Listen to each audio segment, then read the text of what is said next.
Hadis Riwayat Ali. Ibnu Abbas berkata, jasad Umar bin Khattab dibaringkan di atas tempat tidurnya kemudian orang-orang mengerumuninya, mereka mendoakan, memuji dan menyalatkan sebelum diangkat ke kuburnya, dan aku berada di antara mereka. Kemudian dia melanjutkan, tidak ada yang menarik perhatianku kecuali dengan seorang lelaki yang menarik pundakku dari belakang, maka aku pun menoleh ke arahnya, ternyata dia adalah Ali yang turut berduka cita atas meninggalnya Umar. Kemudian dia berkata, tidak ada orang yang lebih aku sukai ketika berjumpa dengan Allah dengan seperti amal perbuatannya daripada engkau, mudah-mudahan Allah menempatkanmu bersama dua orang sahabatmu. Dalam hal ini aku sering mendengar Rasulullah bersabda, saya datang bersama Abu Bakar dan Umar.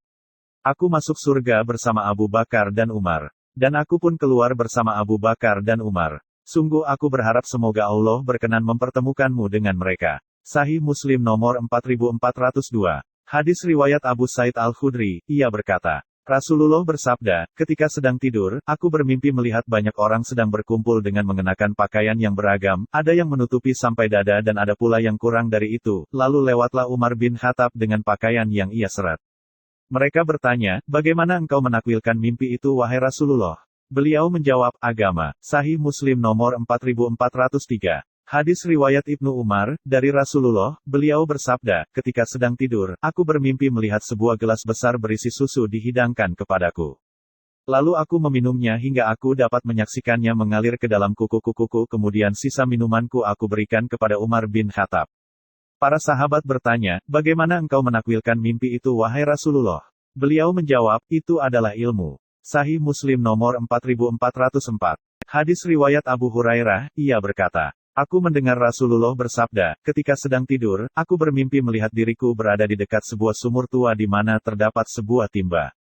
Kemudian aku mengambil air sumur itu sebanyak yang Allah kehendaki. Kemudian dipegang oleh Ibnu Abu Quhafah yang segera mengambil air sebanyak 1 atau 2 timba tetapi dalam pengambilan airnya terdapat kelemahan dan semoga Allah mengampuninya. Lalu timba tersebut berubah menjadi besar dan segera dipegang oleh Umar bin Khattab dan aku tidak pernah melihat seorang jenius pun dari umat manusia yang dapat mengambil air seperti pengambilan Umar bin Khattab hingga manusia dapat minum dengan puas beserta unta-unta mereka. Sahih Muslim nomor 4405. Hadis riwayat Abdullah bin Umar. Bahwa Rasulullah bersabda, aku bermimpi melihat diriku seakan-akan sedang mengambil air dengan timba yang berada di atas sebuah sumur tua. Kemudian datang Abu Bakar dan segera mengambil air sebanyak 1 atau 2 timba dengan pengambilan yang agak lemah, semoga Allah mengampuninya. Kemudian datang Umar dan mengambil air namun tiba-tiba timba tersebut berubah menjadi sebuah timba besar dan aku tidak pernah melihat seorang jenius pun dari umat manusia yang dapat menekuni pekerjaan seperti Umar hingga manusia dapat minum dengan puas dan menggiring unta-unta mereka ke kandang dalam keadaan puas minum. Sahih Muslim nomor 4407. Hadis riwayat Jabir bin Abdullah. Dari Nabi bahwa beliau bersabda, aku masuk ke dalam surga dan melihat di dalamnya terdapat sebuah rumah atau sebuah istana lalu aku bertanya, milik siapakah istana ini? Mereka menjawab, milik Umar bin Khattab. Aku bermaksud memasukinya, namun segera teringat olehku kecemburuanmu. Mendengar itu seketika Umar menangis haru dan berkata, wahai Rasulullah, apakah orang seperti engkau dicemburui? Sahih Muslim nomor 4408. Hadis riwayat Abu Hurairah. Dari Rasulullah beliau bersabda, ketika tidur, tiba-tiba aku bermimpi melihat diriku berada di dalam surga dan menyaksikan seorang wanita sedang berwudu di samping sebuah istana. Aku lalu bertanya, milik siapakah istana ini? Mereka menjawab, milik Umar bin Khattab. Tiba-tiba saja aku teringat akan kecemburuan Umar. Maka aku pun pergi meninggalkan tempat itu. Lebih lanjut Abu Hurairah mengatakan, mendengar itu seketika Umar menangis sedang kami semua berada di majelis tersebut bersama Rasulullah. Kemudian Umar berkata, demi Allah, wahai Rasulullah, apakah kepada engkau aku cemburu? Sahih Muslim nomor 4409. Hadis riwayat Sa'ad bin Abu Waqqas, ia berkata, Umar meminta izin untuk menjumpai Rasulullah di mana ketika itu ada beberapa orang wanita Quraisy bersama beliau sedang mengajak beliau bicara dan menanyakan banyak persoalan dengan suara keras. Ketika Umar minta izin masuk, mereka bergegas beranjak saling mendahului ke arah tabir. Rasulullah mengizinkan Umar untuk masuk sambil tersenyum. Lalu Umar berkata, semoga Allah selalu menyenangkanmu wahai Rasulullah. Rasulullah bersabda, aku terheran melihat perilaku wanita-wanita yang tadi berada di sisiku. Ketika mendengar suaramu, mereka bergegas menuju ke balik tabir. Umar menyela, engkaulah orang yang paling berhak untuk ditakuti, wahai Rasulullah. Kepada wanita-wanita tadi Umar berkata, "Wahai wanita-wanita yang menjadi musuh dirinya sendiri, apakah kalian merasa takut kepadaku dan tidak merasa takut kepada Rasulullah?" Mereka menjawab, "Ya, karena kamu lebih kasar dan lebih keras daripada beliau."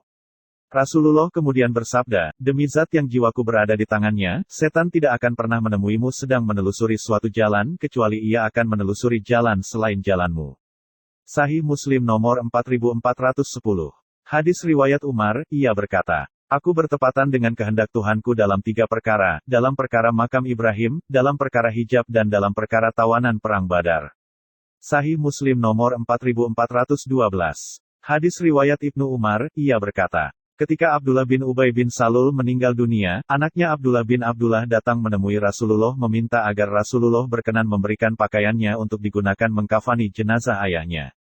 Beliau memenuhi permintaannya tersebut. Abdullah juga meminta agar beliau berkenan menyalatkan jenazah ayahnya. Rasulullah pun berdiri hendak menyalatkan jenazah atasnya lalu Umar ikut berdiri dan menarik pakaian Rasulullah seraya berkata, "Wahai Rasulullah, apakah engkau akan menyalatkan jenazah ayahnya padahal Allah telah melarangmu untuk menyalatkannya?"